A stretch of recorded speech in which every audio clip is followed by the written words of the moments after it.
tourne. Ça tourne. Mélanie Ducharme, bonjour, merci d'être avec moi aujourd'hui. Avec plaisir. Mélanie Ducharme, elle est conseillère pédagogique en évaluation et responsable de la sanction des études au Centre de services scolaires de Laval. En plein ça. Mélanie, on vit une année exceptionnelle, donc une année exceptionnelle qui entraîne aussi des mesures exceptionnelles en lien avec l'évaluation. Puis tout récemment, il y a eu l'annonce qu'il y aura cette année 2 bulletins. Mélanie, qu'est-ce que ça veut dire? Bien, ça veut dire que les enseignants, la première phrase qu'on pense tout de suite, c'est que les enseignants vont avoir plus de temps pour faire de l'enseignement. Ça, c'est la première chose qui vient évidemment en tête. Ça a soulagé beaucoup d'enseignants, cette nouvelle-là, parce qu'avec la fermeture au mois de mars dernier, même s'il y a eu une forme d'enseignement à distance quand même inégale ou en présentiel en mai-juin, les élèves n'ont quand même pas tous reçu l'enseignement qu'ils auraient dû recevoir l'an passé. Donc, c'est pour ça qu'il y a eu un bulletin différent en juin dernier. Puis là, que cette année, ça se poursuit. Ça ne pouvait pas faire autrement parce qu'on est vraiment dans un contexte particulier comme le restant des gens dans le monde. Là, on vit vraiment quelque chose de particulier. Donc, la première chose, c'est qu'on va avoir un peu plus de temps pour faire de l'enseignement. Ça, c'est vraiment la bonne nouvelle. Mais il y a quand même beaucoup d'informations dans ce communiqué-là. Même s'il est sorti le 8 octobre dernier, on l'analyse encore, on le regarde parce que ça veut quand même dire plusieurs choses. On sait que la première communication, habituellement, est remise au plus tard le 15 octobre.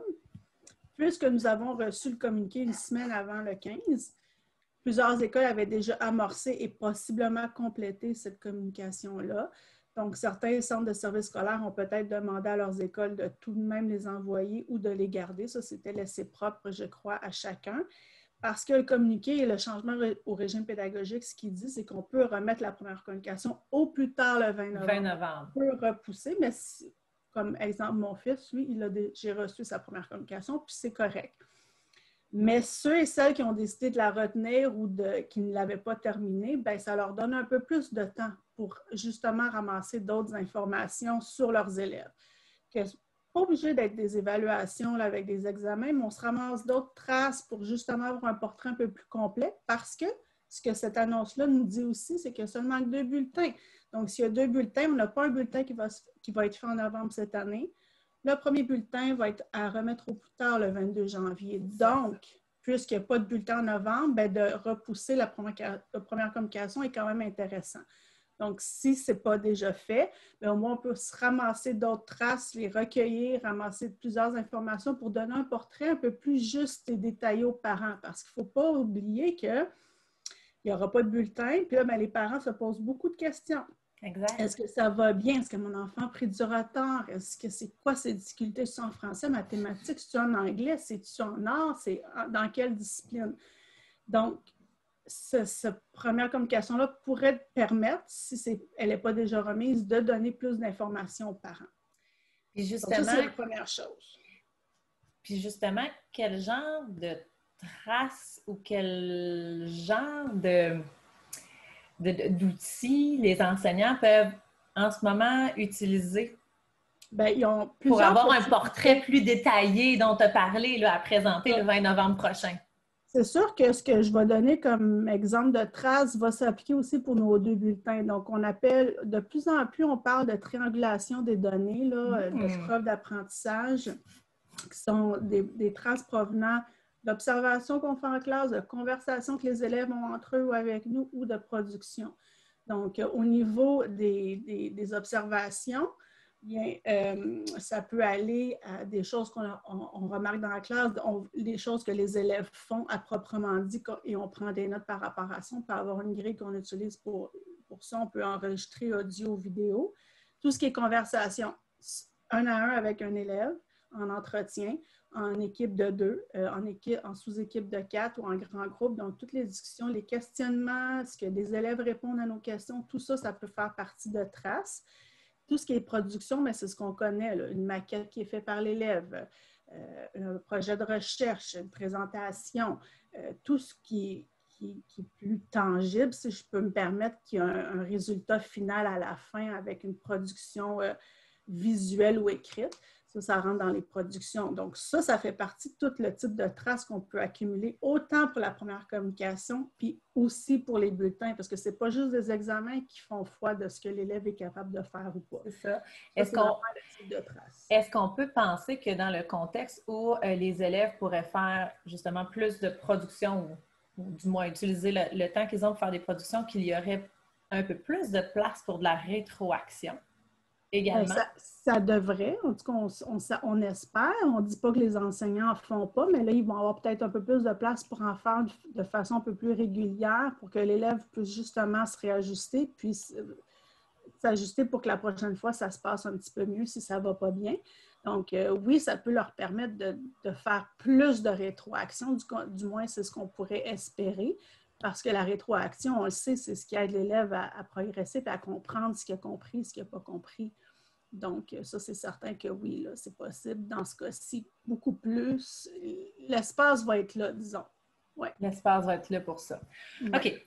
Fait que là, tu nous as dit que c'était la première chose, le fait de changer la première communication, de l'amener en novembre. Qu'est-ce que ça implique d'autre aussi pour préparer les bulletins, là? Bien, avant de parler du bulletin, on parle de la rencontre de parents parce que on nous suggère fortement de maintenir les rencontres de novembre parce qu'en novembre, il y a toujours une rencontre avec le premier bulletin. Donc là, ça ne sera pas avec le bulletin que la rencontre va se faire, mais bien avec la première communication, dépendant quelle date qu'elle a été remise, puis avec tous les traces qu'on va avoir accumulées. Donc, tout ce que l'enseignant va avoir accumulé jusqu'au 20 novembre, jusqu'au moment de la date, va lui servir pour comme démontrer aux parents où son enfant en est rendu. Parce que là, ce n'est pas la note, il ne va pas se baser sur la note pour expliquer aux parents qu'est-ce que l'élève est capable de faire. C'est vraiment avec toutes les traces qu'il a fait. Donc, toutes les observations qu'il a pu accumuler, toutes les conversations qu'il a eues avec l'élève, tous ces moments-là où l'enseignant a pu observer puis évaluer ses élèves de façon qu'on dit formelle ou informelle, il va pouvoir se servir de ça pour démontrer aux parents, voici où est-ce que votre enfant est rendu jusqu'à présent. Okay. Donc, ça, c'est pour la rencontre de parents. C'est sûr que là, ça ne sera probablement pas en présentiel cette année, dépendant dans quelle région nous sommes, mais ce n'est pas parce qu'on est en visioconférence qu'on ne peut pas faire ça non plus, parce que là, de plus en plus, nos enseignants utilisent des plateformes telles que Google Classroom, des Moodle, Teams ou autres. Donc, il y a des choses qui peuvent être déposées ou envoyées aux parents pour qu'ils puissent voir ce que l'enfant est capable de faire. Si un élève fait beaucoup de Flipgrid ou de vidéos audio ou des capsules audio, mais le parent peut les écouter puis voir ce que son enfant est capable de faire. Donc, les outils nous aident beaucoup là-dedans à transmettre cette information-là, que ce soit juste du papier qui est envoyé à la maison. Quelle forme, donc, tu as l'impression que les échanges durant les rencontres, ou plus tard le 20 novembre prochain, pourrait prendre dans ce contexte-là un partage d'écran où il y a les échanges de documents, il y a une présence. Oui, exactement. Un peu comme on fait quand on est en rencontre entre collègues ou entre collègues d'école ou dans les centres de services scolaires ou même avec un élève. J'ai l'impression que le partage d'écran pourrait prendre sa place, oui, parce que là, on n'aura pas le choix de faire ça de toute façon. C'est sûr qu'on pourrait le faire via téléphone, c'est correct parce que ce n'est pas tout le monde, malheureusement, qui a accès à l'Internet ou qui a accès à différents outils ou autres. Mais il y a pour certains parents, c'est un envoi classique qui va se faire via le sac d'école, puis c'est correct aussi. Mais si on a la possibilité d'utiliser des plateformes ou des outils pour partager l'écran ou pour que le parent puisse avoir accès d'avance aux différentes traces que l'enseignant a déposées pour le parent, ça peut être intéressant aussi, puisque le parent se fait une petite idée avant d'arriver à la rencontre de ce que son enfant a fait ou pas fait. Ou est-ce qu'il pense qu'il y a peut-être des difficultés? Parce que quand il y a un certain suivi de devoirs à la maison, mais aussi, on peut voir qu'est-ce que notre enfant fait. Donc, d'y avoir accès un peu avant pourrait être intéressant. Sauf que c'est sûr que ça demande à ce que les enseignants le préparent d'avance. Mais il y a quand même, les outils nous aident, les outils nous aident beaucoup là-dedans. Là. Définitivement. Parfait. Puis, est-ce que tu vois ça comme vraiment une occasion de prendre encore plus le temps de démontrer les apprentissages des élèves, de permettre aux parents de mieux le comprendre en ce moment? Je pense que oui.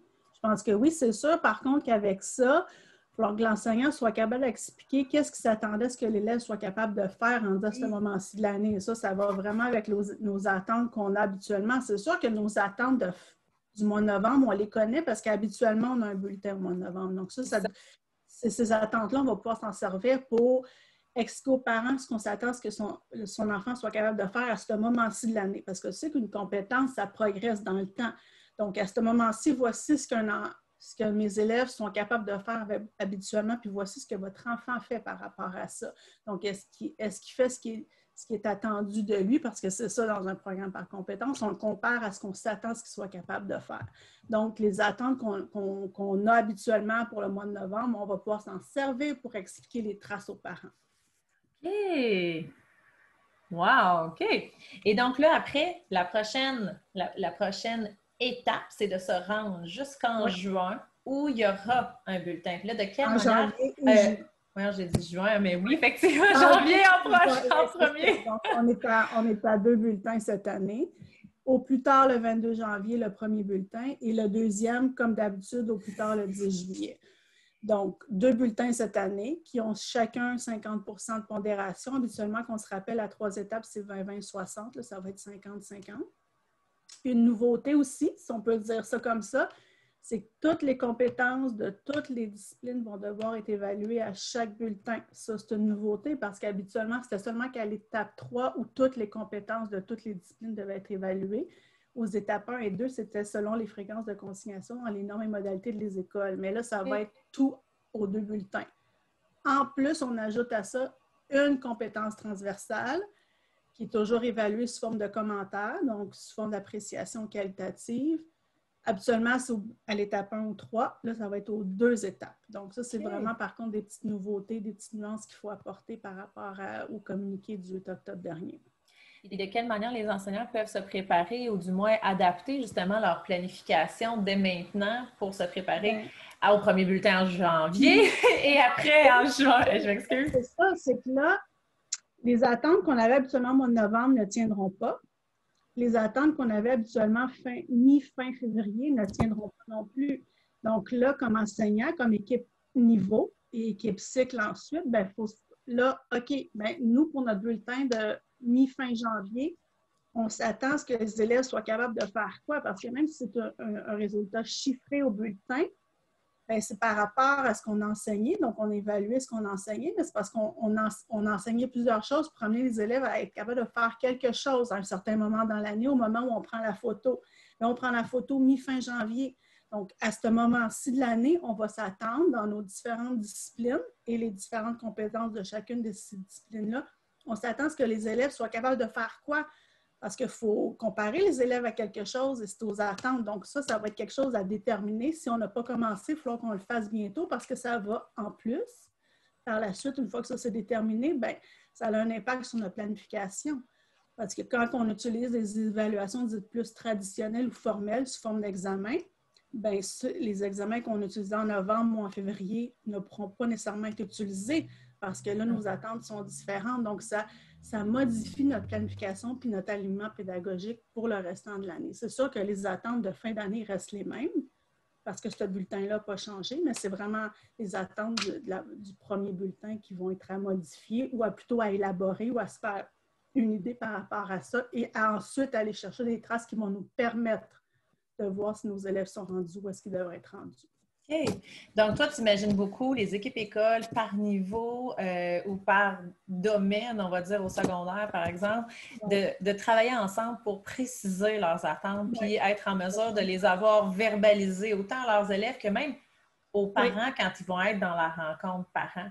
Fait que c'est comme une année où, plus que jamais, il va y avoir des discussions qui vont en plus être encore plus qualitatives que quantitative, parce que le quantitatif va toujours rester. Oui, il va toujours rester. Mais positionné dans des attentes qui vont être différentes et d'où l'importance de les verbaliser encore plus. Oui, exactement. Donc, au primaire, c'est équipe niveau puis aussi équipe cycle pour s'assurer que dans le même cycle, on amène vraiment les élèves aux attentes de fin de cycle qui sont encore là dans le programme de formation. Au secondaire, mais c'est souvent par matière pour commencer, par matière, mais par niveau aussi. Mais exemple, le premier cycle, au secondaire, on a quand même les attentes de fin de premier cycle. Après ça, c'est par année au deuxième cycle là, du secondaire. Donc oui, ça va être des discussions pédagogiques, des discussions à savoir où est-ce qu'on va amener les élèves, parce qu'après ça, dépendant de nos attentes, tout ce qu'on va enseigner pendant l'étape va amener les élèves à ça. Donc, tout ce qu'on va enseigner et qu'on va leur permettre de développer, on veut les amener à ces attentes-là, parce que c'est avec ça qu'on va évaluer nos élèves à la fin de la première étape par rapport à ces attentes-là. Exactement. Puis pour toi, c'est quoi la nécessité cette année vraiment de transformer le portrait qu'on connaissait en termes d'évaluation puis de sanction des études? Bien, c'est sûr que là, les attentes sont hyper importantes parce que tout est basé là-dessus.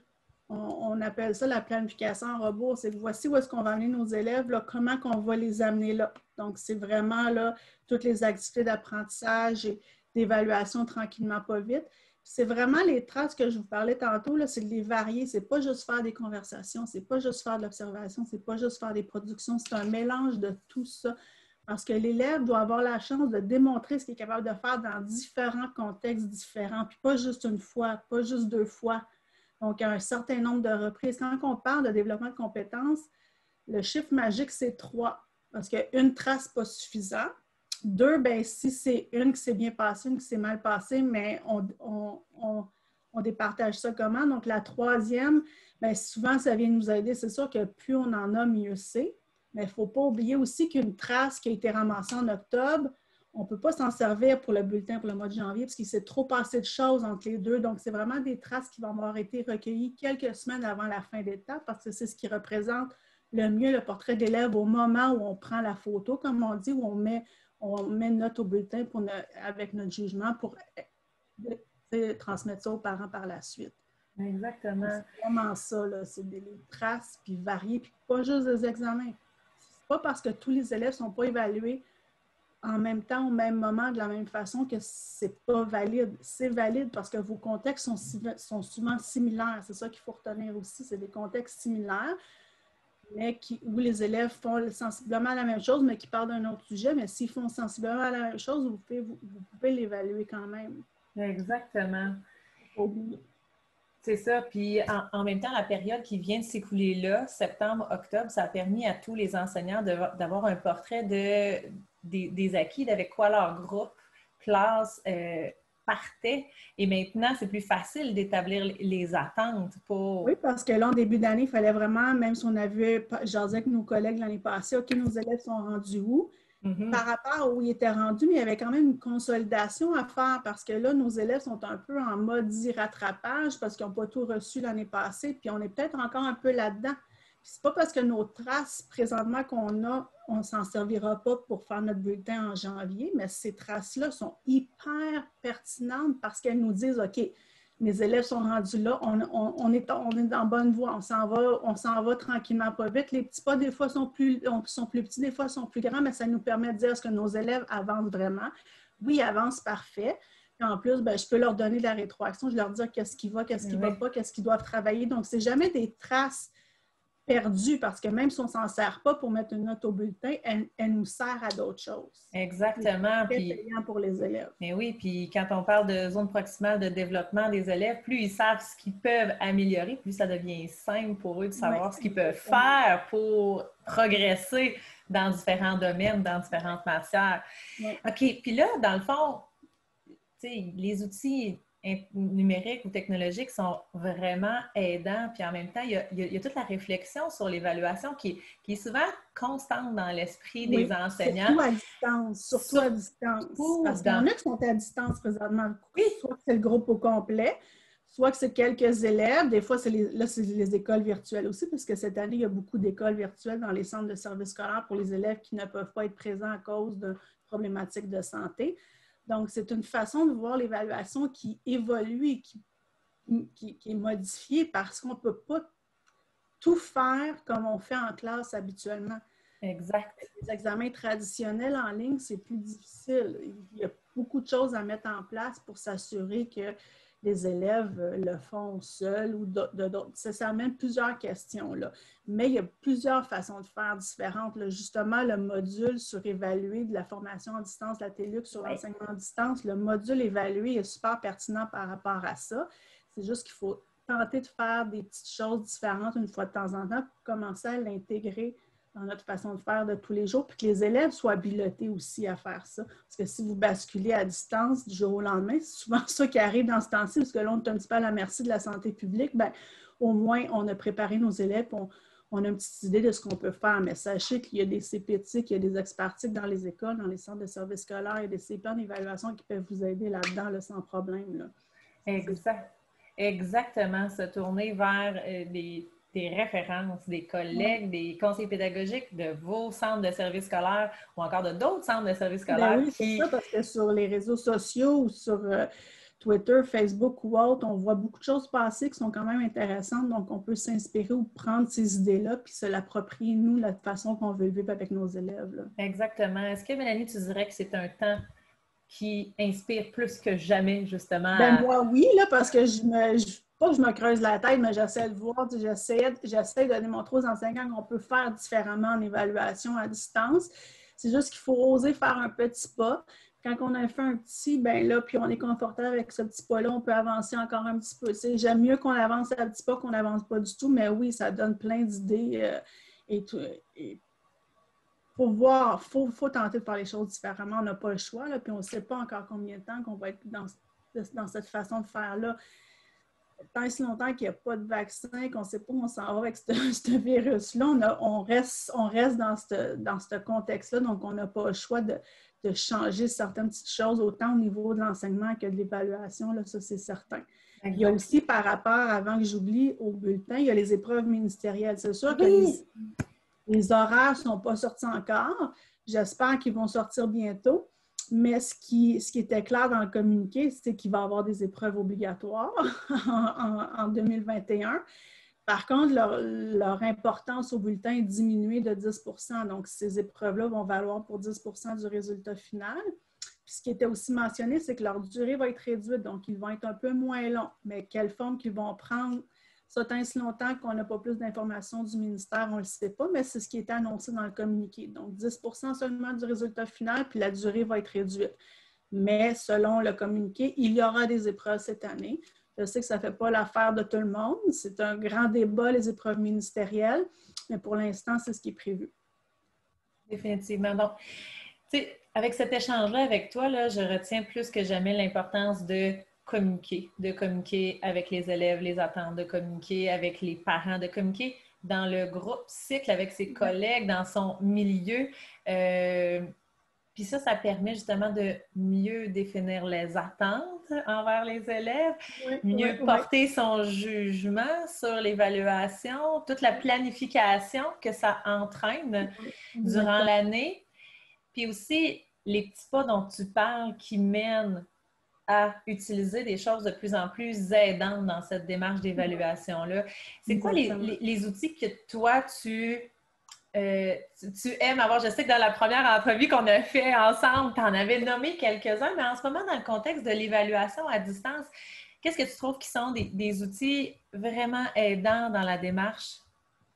Je pense que pour évaluer une compétence en général, c'est des grilles descriptives. Ça, il y en existe plusieurs, qu'on soit en papier ou en ligne. On peut les mettre en numérique, en Google Doc ou autre. Donc ça, parce qu'une grille descriptive, ce qui est intéressant, c'est que ça décrit pour chaque critère et chaque échelon qu'est-ce que l'élève fait. Donc ça donne aux parents et aux jeunes, ça lui dit ce qu'il fait par rapport à cette compétence-là.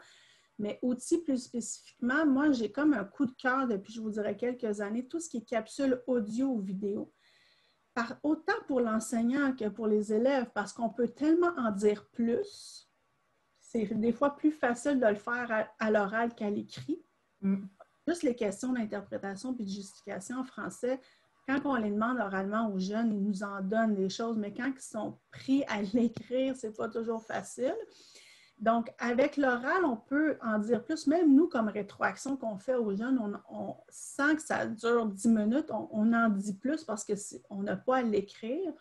Donc, moi, là, j'ai vraiment des coups de cœur pour tout ce qui est capsule audio et vidéo parce que ça, même quand le jeune s'enregistre, puis c'est qu'on y a toujours accès par la suite, on peut réécouter et réécouter, tandis qu'une présentation devant classe, à moins de la filmer, on y a accès une fois, il faut prendre le plus de notes possible, puis après ça, ça s'arrête là, tandis qu'avec tout ce qui est audio ou vidéo, on peut réécouter, même une capsule qu'on crée pour nos élèves qui enseignent, je ne sais pas moi, le temps présent, l'élève peut la réécouter, la réécouter, la réécouter. C'est l'avantage de ça, c'est qu'on peut y faire référence, puis même le parent, s'il n'était pas présent quand son jeune le fait à la maison, il peut l'entendre aussi, puis on peut voir tu sais, exemple, des élèves allophones qui s'enregistrent à parler en français en septembre, Ouais. en novembre, en février, en avril, on voit la progression de leur hésitation ou de leur non-hésitation, de l'accent qui disparaît tranquillement pas vite, du choix des vocabulaires. Donc, ça,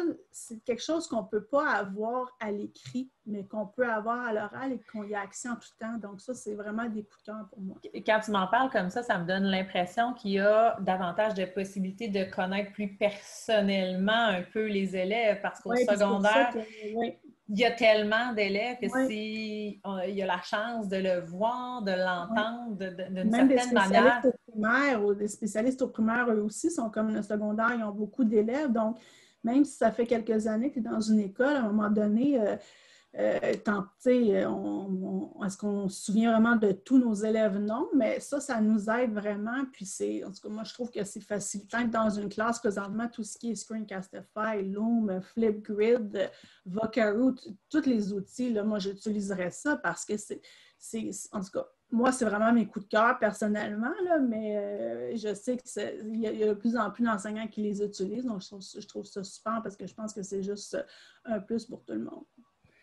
Magnifique. Puis dans tes meilleures opportunités pour découvrir différents outils ou encore pour poursuivre sa réflexion sur sa planification pour l'évaluation dans le contexte actuel, vers quoi tu aurais tendance à te tourner? Tout ce qui est outils, souvent les CPTIC ont élaboré des sites propres pour les enseignants de leur centre de service scolaire. Donc, souvent, des trousses numériques des différents centres de service scolaire là, propres puis même ceux de d'autres parce que c'est fait différemment. Tout ce qui apparaît sur votre site, tout ce qui est sur Récit, Cadre 21, tout ce qui est... Il y a des groupes Facebook quand même intéressants, l'éthique en éducation, le monde du télétravail de l'éducation. Tu sais, il y a beaucoup de partages.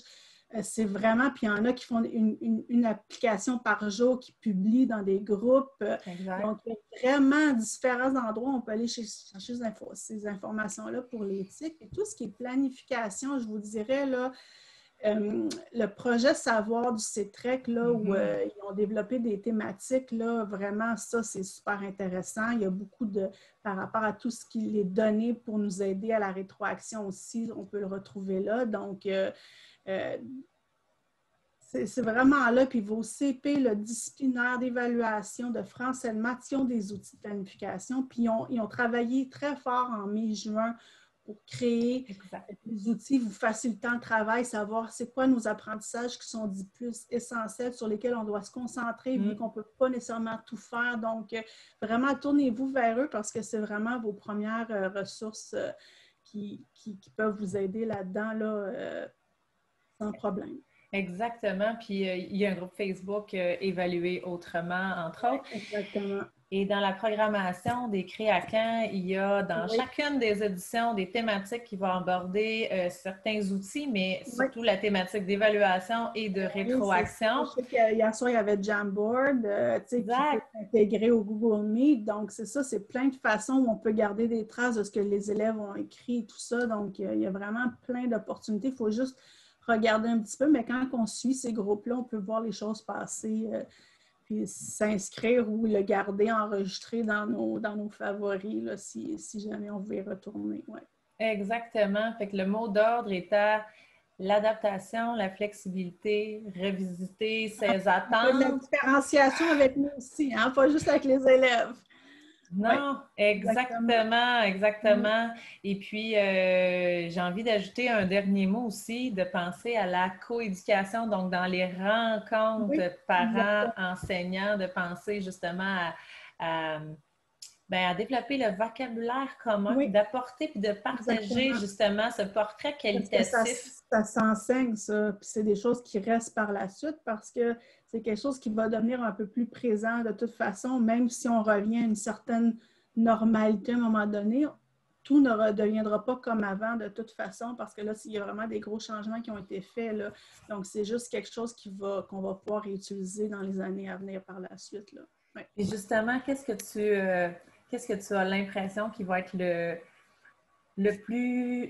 vent de changement le plus positif dans ce qui arrive actuellement dans le portrait de l'évaluation? Bien, en espérant que certaines modifications qui sont apportées de façon temporaire vont avoir un impact sur peut-être nos façons de faire dans les années à venir. Est-ce que c'est de vraiment rester juste à 2 bulletins? Est-ce que c'est vraiment de juste donner 10% d'importance aux épreuves ministérielles avec la durée réduite?